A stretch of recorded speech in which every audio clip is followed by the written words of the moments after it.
주의 전에 나오신 모든 성도님들을 주님의 이름으로 환영하고 축복을 드립니다. 아멘. 연일 계속해서 코로나 때문에 한간이 계속 우승하고 두려움을 주고 있는데 오늘도 우리 저희들은 함께 모여서 이렇게 예배드리고 있는데요. 하나님의 은혜가 이 땅과 우리 모든 성도들 가운데 삶 가운데 생업 위에 충만하시기를 간절히 소망하고 축원을 드립니다. 특별히 우리 성도들은 특별히 대림절 기간을 보내면서 대림절은 예수님의 다시 오심을 기다린 절기입니다. 그래서 성도들은 기다리는 사람이라고 볼 수가 있어요. 그래서 지난주에 말씀드렸던 것처럼 시몬처럼 안나처럼 가장 낮은 자리에 있었던 목자들처럼 주님 오심을 사모하며 겸손히 기다리자 말씀드렸고요. 오늘은 이어서 특별히 오심을 우리가 믿고 기다리고 있는데 어떻게 해서 어떤 모양으로 준비할 것인가 한번 고민해보는 시간으로 오늘 말씀의 은혜를 나누고자 합니다. 예수 그리스도의 오심의 예언은 이미 그가 오시기 전 700년 전에 성경의 미가 선지자와 이사야 선지자를 통하여 예언되었습니다. 그가 오실 곳과 더불어서 그가 오셔서 행할 사역을 상세하게 주의 선지자를 통하여서 하나님께서는 예언케 하셨습니다. 그 예언대로 예수님은 2000년 전에 이 땅에 오셨고요. 구속의 사역을 완성하셨고 승천하셨습니다. 그리고 그가 승천하시기 전에 지상에 있는 두 가지 약속과 명령을 남기시고 오늘 교회들에게 권고하고 계십니다. 첫 번째 약속은 바로 다시 오신다는 재림의 약속입니다. 또한 한 가지 또 다른 명령은 무엇일까? 이것은 바로 온 백성에게 복음을 전파하라라는 전도와 선교의 명령이 모든 교회와 성도들에게 주어져 있습니다. 그래서 우리 성도들은 항상 주님의 오심을 고대하면서 이 두 가지 명령과 또 사명 또 약속을 꼭 기억하셔야 돼요. 예수님이 다시 오신다는 약속과 우리가 그분 오시기 전까지 우리가 복음 전도에 선교에 최선을 다하는 삶을 살아가야 합니다. 이 두 가지 명령과 약속을 기억하지 않는 교회는 더 이상 주님의 교회가 될 수가 없고 주님의 성도가 또 주님의 자녀라고 말씀드릴 수가 없습니다. 여러분 기독교에 우리 교회력이 있는데요. 우리가 좀 생소하셨지요. 우리가 뭐 대림절이니 대강절이니 또 주연절이니 우리는 잘 알지만 사순절 부활절은 잘 아는데 그 외에 맥주절이라든가 그다음에 왕절은 또 뭐야 이게 있나 이렇게 하시는데요. 우리가 이미 초대교회 이후에 교회 직제상 또 교회의 여러 가지 주님의 오심의 역사와 그것을 생각하다 보니까 교회 절기를 정했어요. 절기를요. 그래서 색깔도 바꾸고요. 지금 보셨죠, 그죠? 대림절 하니까 보라색을 하지 않습니까? 그전에는 초록색이었고, 목사님 어느 날에는 빨간색을 하셨네? 어느 날에 흰색을 하셨네? 우리 보이시지 않습니까? 이 색들도 주님의 오심과 여러 가지 그 성경의 어떤 사건들을 의도적으로 표현하기 위한 의도를 가지고 다양한 이렇게 색깔의 후드라든가 이런 휘장을 가지고 장식하는 것입니다. 그런데 특별히 여러분들 예수님 교회의 시작은요 대림절로 시작돼요. 대림절로. 우리가 아마 지금 셋째 주인데 2주 전부터 대림절 시작했지 않습니까? 그래서 뭐냐면은 교회 시작. 교회 시작은 곧 예수님의 탄생으로부터 시작한다는 의미로부터 대림절 또는 대강절로부터 교회 주기가 시작됩니다. 그러니까 제한사는 1월달부터 시작되지만 사실은 교회는요 11월 말부터 12월부터가 새롭게 신년으로 새로운 역사를 시작하는 절기라고 우리 이해할 수가 있습니다. 어쨌든 우리는 지금 예수님의 탄생을 기다림과 더불어 축하할 뿐만 아니라 장차 다시 오실 재림 주님을 고대하고 있습니다. 그래서 오늘 장을 기도해 주셨는데요. 어려운 시대일수록 더욱더 믿음을 가지고 잘 준비되어서 또 그 아름다운 믿음을 통하여 주의 오심을 예배하는 우리 모든 성도들 다 되길 주의 이름으로 소원하고 축복을 드립니다. 그래서 저는 준비하는 사람한테 대표적인 사람이 바로 세례 요한인데 세례 요한에 관한 말씀을 여러분에게 함께 나누고자 합니다. 메시아의 오심을 예배했던 자가 세례자 요한, 세례 요한입니다. 누가복음에 보면 이례적으로 모든 복음서에는 항상 예수님의 탄생을 거의 소재 기록하는데 유독 이 누가복음에는 예수님보다도 먼저 나셨던 세례 요한의 출생에 관하여 말씀하고 있습니다. 누가복음 1장 5절부터 25절까지 상황을 보면은 이 예수님의 탄생 전에 나타났던 6개월 전에 태어났던 세례 요한의 출생에 관하여 언급하고 있음을 우리는 주목해 볼 수가 있습니다. 이유가 분명합니다. 세례 요한은 오실 예수님을 예비하기 위하여 준비된 자이기 때문에 그의 출생을 먼저 언급하고 있는 것입니다. 1장 5절로부터 25절 내용을 제가 몇 가지로 정리해 보고자 합니다. 세례 요한의 출생에 관한 기록인데 여러분 한번 1장 5절을 펴보시면서 한번 성경 따라오시면서 이해도 괜찮을 것 같습니다. 첫째 보면은 그는 유대 왕 헤롯 왕 때에 아비야 반열의 제사장인 사가랴와 어머니 엘리사벳의 자녀로 태어났다라고 말합니다. 성경에 여러분들 헤롯의 이름이 자주 나오는데요. 누가복음에 나오는 이 헤롯은 주전 예수님 오시기 37년경부터 예수님 오신 주 4년까지 이스라엘을 다스렸던 헤롯 대왕을 말합니다. 이후에도 나온 그 아들들은 헤롯의 이름을 쓰지만 헤롯 아켈라오, 헤롯 빌립 이런 식으로 이 사람의 자녀 손들이 대를 이어서 유대 땅의 분봉왕으로 통치하게 됩니다. 그래서 이 세례요한이 태어날 때 이 왕은 헤롯 대왕입니다. 이 왕도 마찬가지 예수를 태어났을 때에 2살 이하의 베들레헴 출생의 아이들을 죽였던 왕이 바로 이 헤롯 대왕입니다. 이 사람은 나중에 비참한 죽음을 죽게 되는데요. 이 사람은 아주 성격이 고약하고 잔혹했습니다. 그리고 수없이 많은 무고한 사람들의 생명을 해쳤던 왕입니다. 그런 시대에 이 아비야 반열의 제사장 출신이었던 사가랴와 그의 아내 엘리사벳의 자녀로 태어나게 됩니다. 특별히 이 세례 요한의 부모님들은 경건하고 거룩한 제사장 가문이었습니다. 남편이었던 사가랴는 아비야 반열인데 이 아비야 반열이라는 것은 성전에서 봉사하는 제사장들이 있는데요. 이들 모두 다 다윗 왕 때 24개의 조를 편성했어요. 그래서 조편성에서 한 사람이 평생 할 수 없지 않습니까? 그래서 조편성해가지고 그 조에서 해당되는 그 제사장들이 한 해에 보통 한 700명, 800명 정도의 사람들이 올라와서 그 수많은 이스라엘 백성들의 짐승들을 잡고 제사를 지고 하는 봉사일을 했죠. 그런데 24개 반열 가운데 아비야라는 반열이 있는데 이것은 8번째 반열입니다. 이 반열에 속해서 1년에 2번에 걸쳐서 성전에서 봉사하는 그런 제도가 있었어요.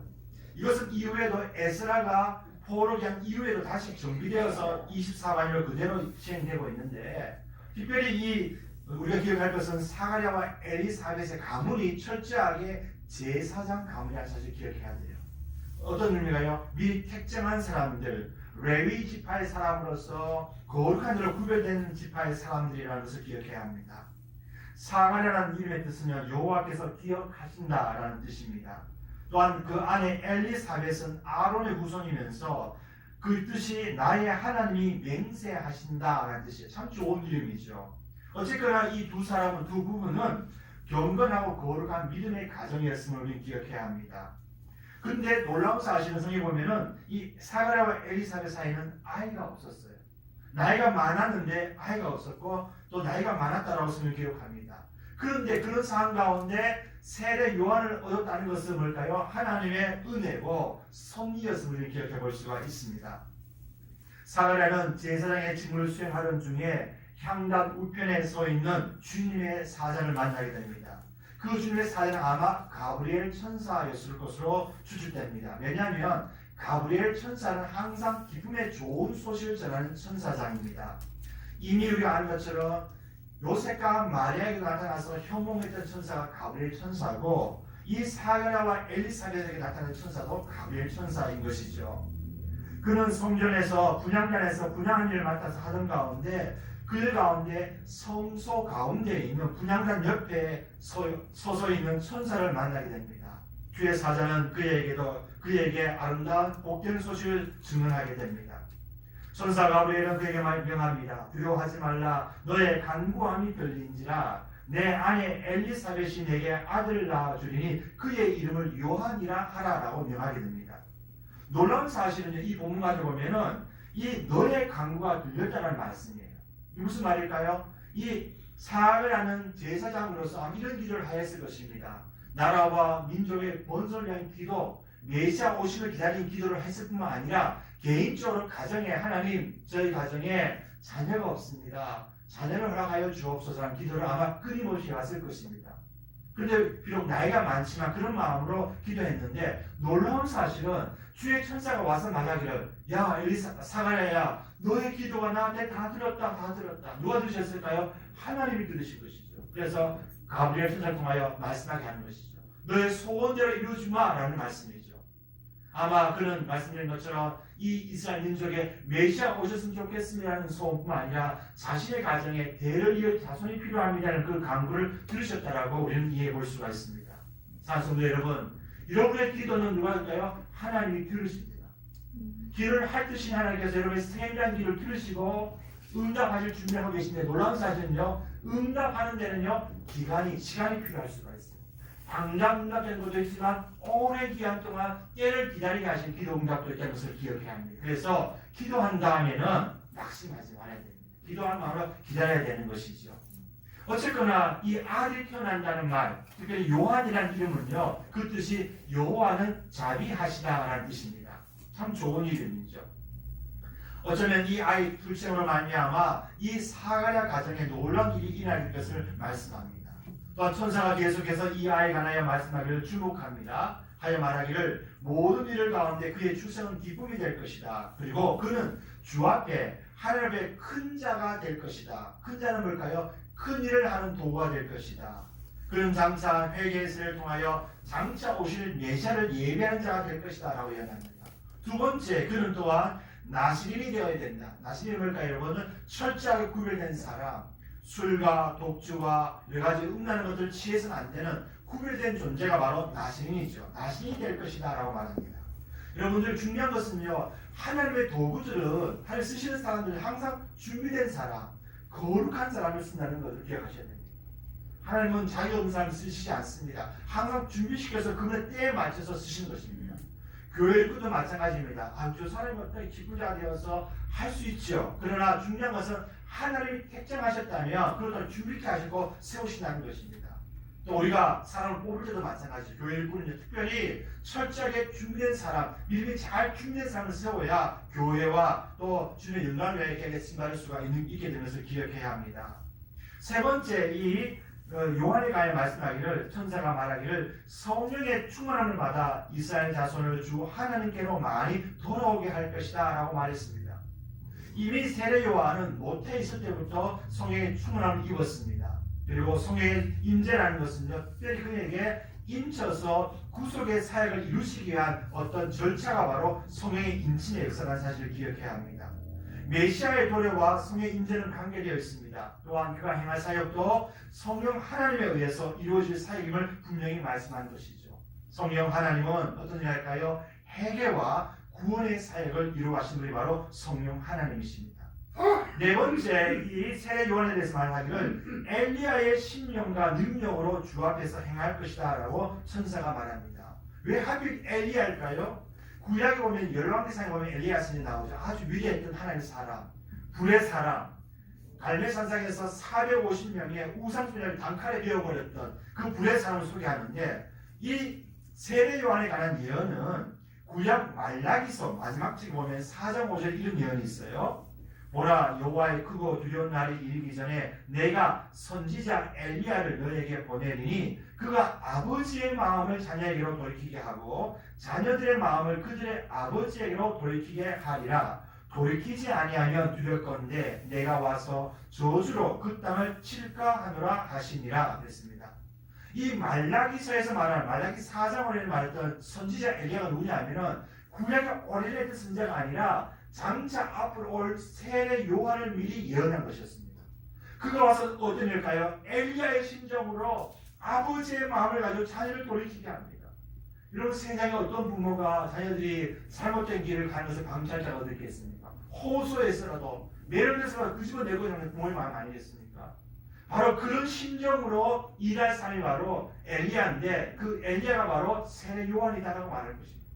그래서 여러분, 우리가 아는 세례 요한은 빈들에 가면서 자신들에게 오는 사람들에게 회개세를 회개하라, 좀 가까웠다, 회개하라. 그러니까 회개한 자에게 물세를 주고 죄 씻음을 주고 하나를 예비케 하는 그 일을 했죠.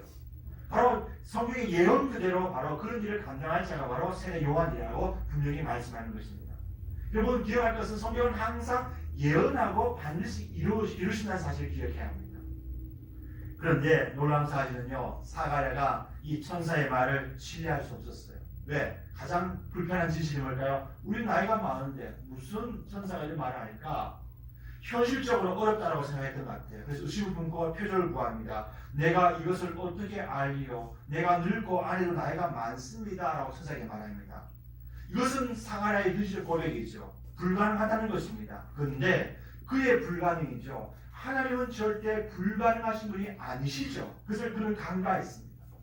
가브리엘은 이 자신의 존재를 분명히 밝히면서 그 예언이 사실로 드러나게 될 것을 확신시켜 줍니다. 그리고 그의 불신 때문에 너가 그 일이 이루어질 때까지 벙어리가 될 것이다 라고 말합니다. 그 말대로 즉시로 이 사가랴는 벙어리가 됩니다. 여러분 기가 막힌 일이죠. 방금 성전에 들어가서 봉사를 한 사람이 벙어리 되고 나니까 이 주변의 사람들 얼마나 놀라겠습니까? 그런데 하나님의 은혜는 그 약속대로 이루어졌습니다. 1장 24절 25절에 보면 이렇게 말씀하죠. 이후에 그의 아내 엘리사벳이 잉태하고 5달 동안 숨어 있으며 이르되 주께서 나를 돌보신 날에 사람들 앞에서 내 부끄러움을 없게 하시려고 이렇게 행하심이라 하였더라. 천사 예언은 그의 잉태로 성취되었습니다. 그녀는 수태하였고 하늘 은혜 가운데 5개월을 지났고 그것도 여러분 이게 숨어 있는 계절은 아마 산모의 어떤 건강이라든가 여러 가지 것들을 위해서 숨어 있었던 것 같아요. 그 놀라운 사실은 이 모든 하나님의 은혜의 선물이었고 기적의 선물이었습니다. 그리고 드디어 10달을 채운 다음에 엘리사벳은 아들을 출산합니다. 모든 자들의 기쁨이 됩니다. 그런데 그런 다음에 유대 전통에 의하면 아이가 태어난 다음에 남자의 경우에는 8일이 지나면 할례를 행해요. 할례가 뭔지 아시죠? 남자아이의 생식 일부를 자르는 것이죠. 일종의 언약의 백성의 표를 자르게 되는데 8일이 지나게 됩니다. 예수님도 그 일을 행하셨죠. 그렇게 8일이 지난 다음에 어떤 일이냐면 할례를 행한 다음에 이제는 그 아이 이름을 지어줍니다. 이름을 지어줘요. 그런데 이름을 지어줘야 되는데 묻죠. 어머니에게 이 아이 이름 뭐로 할까요? 하니까 이 어머니가 말합니다. 요한이라 해주세요. 요한이라 해주세요. 아니 우리 집안에는 요한이라는 이름 쓴 사람이 없는데 쓰면 안 되는데 라고 자꾸 얘기해요. 아니 그래도 요한이라 해주세요. 그러면 좋아요. 우리 남편에게 물어보십시다. 이 남편이 말을 못하지 않습니까? 그래서 글자 쓰는 서판을 갖다 줘. 아이를 뭐라 할 거냐? 다 들으니까 적는 거예요. 요한이라 해주세요. 요한이라. 깜짝 놀라는 것이죠. 이거 어찌 된 일인가? 이 엘리사벳과 사가랴는 이미 계시를 받았기 때문에 요한 이름을 붙잡고 있었던 것이고 다른 사람은 모르기 때문에 이 일을 모르는 것입니다. 더 놀라운 사실은 그 순간에 요한이라고 이름을 정한 순간에 벙어리가 되었던 이 아버지 사가랴이 열려서 말을 하게 되는 거예요. 말을 해서 아마 저는 생각에 오늘 기록은 안 나오지만 이 사가랴 그간의 모든 일을 다 했을 거예요. 내가 성전에 봉사를 갔는데 천사를 만나고 계시를 했고 이렇게 해서 요한을 지었다 하니까 전부 다 깜짝깜짝 놀라는 것입니다. 여러분 이것이 바로 세례 요한의 출생에 관한 이야기입니다. 그런 다음에 오늘 읽었던 본문 우리 본문에는 사가랴의 노래, 아버지 사가랴의 감사의 노래가 담겨져 있습니다. 일명 이 노래를 베네딕투스라는 이름으로 불려진 높은 찬양입니다. 지난주 말씀드렸지만 천사들의 찬양, 높은 곳은 하늘께 영광이요 땅에서는 기뻐하는 사람들 중에 평화로운 이 찬양은 대영광송이라 해가지고 이 교회 음악에서 가장 최고의 찬양이 바로 그곳이 말씀드렸는데요. 또한 이 사가랴 참미 이 찬양도 베네딕투스라는 찬양도 상당히 중요한 찬양 중에 한 가지입니다. 그는 성령 하나님의 감동 아래 하나님의 구원을 이 노래로 찬송하고 있는데요. 놀라운 사실은 하늘의 찬송뿐만 아니라 이 찬송 속에는 이 아이가 세례요한이 앞으로 어떤 일을 하게 될 것인가에 관한 예언도 기록되어 있다는 사실이에요. 찬송하리로다 주 이스라엘의 하나님이여 그 백성들을 돌보사 속량하시며 우리를 위하여 구원의 불을 그 종 다윗의 집에 일으키셨으니 예로부터 거룩한 선지자의 입으로 말씀하신 바와 같이 우리 원수에게서와 우리를 미워하는 자의 모든 손에서 구원하셨도다. 누가요? 하나님께서 메시아를 보내셨다는 찬송의 고백이 있습니다. 우리 조상을 긍휼히 여기시고 그 거룩한 언약을 기억하시고 우리 조상 아브라함이 가진 맹세대로 우리에게 이 모든 일들을 이루셨음이라고 찬송하고 있습니다. 그러면서 또한 특별히 76절과 77절을 보면은 이 아이가 앞으로 어떤 일을 하게 될 것인가, 즉 세례 요한의 사명에 관하여 그런 노래하고 있습니다. 한번 보시기 바랍니다. 76절, 77절입니다. 이 아이여 내가 지극히 높으신 이의 선지자라 일컬음을 받고 주 앞에 앞서가서 그 길을 준비하여 주의 백성에게 그 죄 사함으로 말미암는 구원을 알게 하리니. 아멘. 뭐 어떤 할까요? 바로 앞서 나와서 메시아를 예비하는 일, 준비케 하는 일, 더 나아가서 회개복음의 세례를 제사함을 통하여 주신 구원을 그로 통하여 선포케 하는 일을 세례 요한이 하게 될 것이다라고 이 아버지가 그 아들의 미래에 대해서 예언하고 있는 내용이 나옵니다. 철저하게 세례 요한은 이 아버지 고백처럼 오실 메시아를 예배하는 자로 준비케 하는 자로 오시게 될 것을 분명히 말씀하고 있다는 것입니다. 외치는 자의 소리여 이르되 너희는 광야에서 여호와의 길을 예비하라 사막에서 우리 하나님의 대를 평탄하게 하라. 이사야 4장 3절 말씀이죠. 말라기 4장 1절도 말씀합니다. 만군의 여호와가 이르노라 보라 내가 내 사자를 보내리니 그가 내 앞에서 길을 준비할 것이요 또 너희가 구하는 바 주가 갑자기 그의 성전에 임하시리니 곧 너희가 사모하는 바 언약의 사자가 임하실 것이니라 그랬습니다. 바로 이 성경에서 그렇게 예언된 것처럼 세례 요한은 준비케 하는 자다, 예비케 하는 자다라고 분명히 말씀합니다. 길을 예비하는 자다라는 것이죠. 누가요? 오실 메시아를 준비한 자가 바로 이 세례 요한이라고 말하고 있는 것입니다. 마지막 사가랴는 78절로 79절에도 찬양으로 이 고백을 마칩니다. 이는 우리 하나님의 공의로 인함이라 이로써 돋는 해가 위로부터 우리에게 임하여 어둠과 죽음의 그늘에 앉은 자에게 비치고 우리 발을 평강의 길로 인도하시리로다 이랬습니다. 돋는 해, 아나톨레라는 단어인데요. 새벽이라는 뜻입니다. 이 말은 말라기 4장 2절 말씀 의로운 해가 떠올라서 치라는 강선을 바란다는 말과 똑같은 의미의 해입니다. 돋는 해가 떠올라서 장차 어둠을 몰아내고 빛으로 인도해가며 더 나아가서 그로 말미암아 이 땅 가운데 하나님과 인간 사이에 평화가 임하게 될 것이다 라고 사가랴가 노래합니다. 놀라운 사실은 사가랴의 찬양대로 그 모든 사역들이 이루어졌다는 사실입니다. 우리가 주목할 것이 있습니다. 바로 준비자, 예배하는 자, 세례 요한은 어떤 자였습니까? 바로 초림의 예수님을 예비하기 위하여 구별되었고 택함을 입어 본을 받은 하나님의 사람이었습니다. 그의 출생은 이미 말라기를 통하여 예수님의 탄생 전에 예고되었고 그 예언대로 거룩한 믿음의 가정을 통하여 초자연적인 하나님의 섭리의 역사를 통하여 이 땅에 나타나시게 되었고 그의 사역은 완성되었습니다. 그는 오실 메시아를 예비했고 그를 소개하였고 더불어 그에게 세를 베풀었고 그는 마지막 형장에 있어 사라졌지만 그분이 바로 하나님의 양이다. 하나님의 어린 양이다. 구원자다라고 예수를 지적하고 그는 역사의 뒤안길로 쓸쓸히 사라졌던 하나님의 사람이 바로 세례자 요한이었습니다. 지상에 낳은 모든 사람들 가운데 가장 큰 자가 누굴까요? 바로 세례 요한이라고 주님께서는 칭찬하셨습니다. 여러분 그렇다면 오늘 이 시대에 오늘 세례 요한이 오실 메시아를 예비했다면 오늘 이 시대에 우리는 이 세례 요한을 통하여 우리는 어떤 교훈을 얻을 수가 있을까요? 그것은 마찬가지로 이 시대에 우리 모든 성도들도 세례 요한 같은 심정으로 장차 오실 다시 오실 예수님을 준비하고 예비케 해야 한다는 사실입니다. 어떻게 예비할까요? 회개할 뿐만 아니라 구원을 통하여 믿음의 준비를 해야 한다는 것입니다. 개인적으로는 믿음의 준비를 해야 되는 것이고요. 우리 공동체와 세상에는 우리가 더욱더 장차 오실 예수님을 준비케 하는 일에 최선을 다해야 될 줄 믿습니다. 이것이 오늘 우리 성도들 시대의 사명을 꼭 기억해야 합니다. 우리가 어느 시대에 기억할 한 가지 예화가 있습니다. 마지막 예수님의 비유를 잠깐 소개하고 말씀 맺고자 하는데요. 무엇을 어떻게 준비해야 할 것인가? 세례자는 준비해서 그렇게 삶을 감당했는데 오늘 우리는 어떻게 준비해야 될 것인가? 예수의 비유 가운데 준비해야 될 모습을 소개할 비유가 있어요. 그것이 바로 마태복음 25장 1절에서 13절 나오는 열처녀의 비유입니다. 기억하시죠 여러분? 제가 한번 읽어드릴게요. 그때 천국은 마치 등을 들고 신랑을 맞으러 나간 열처녀와 같다 하리니 그 중에 5은 미련하고 5은 슬기 있는 자라.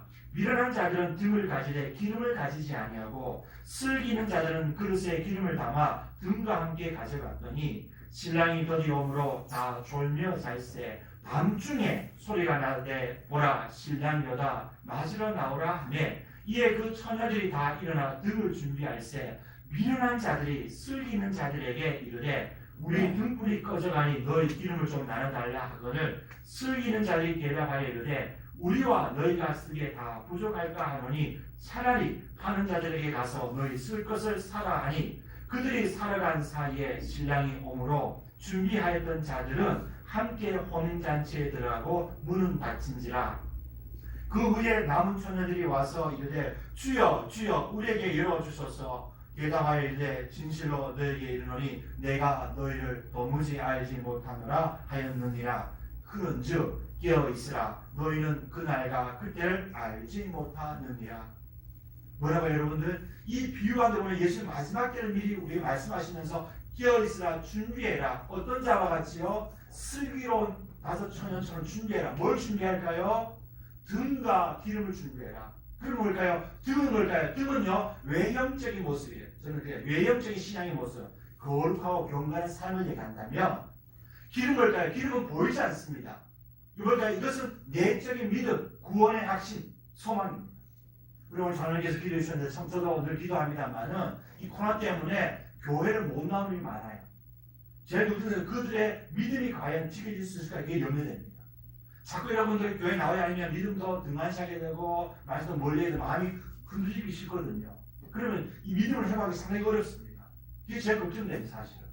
문제는 뭐냐면요, 우리의 내적인 기름을 잘 준비하셔야 돼요. 등을 밝히기 위해서는. 그래서 우리의 외적인 모습만 아니라 내적인 믿음을 잘 준비해 확신을 해야 어떤 시련이 와도 밤중에 오더라도 준비하고 있다가 신앙이 온다, 예수 오신다 하면 주님 어서 오셔서 맞을 수가 있는데, 그런 준비가 안 되면 그건 어떻게 될까요? 문이 닫힌 다음에 문을 열어줘도 난 너희 모른다 난 모른다 한시다는 거예요. 결론이죠. 그런즉 깨어있으라. 너희는 그날과 그때 예수의 재림께를 알지 못한다라고 말씀합니다. 분명히 오시는데 기다려야 되는데 준비해야 되는데, 그죠? 어떻게 준비할까? 이 결론의 말씀을 소개해 볼 수가 있습니다. 성도들은 오늘 세례 요한처럼 지혜로운 처녀들처럼 신랑 오실 신랑 예수를 준비한 자들이 되어 있어야 됩니다.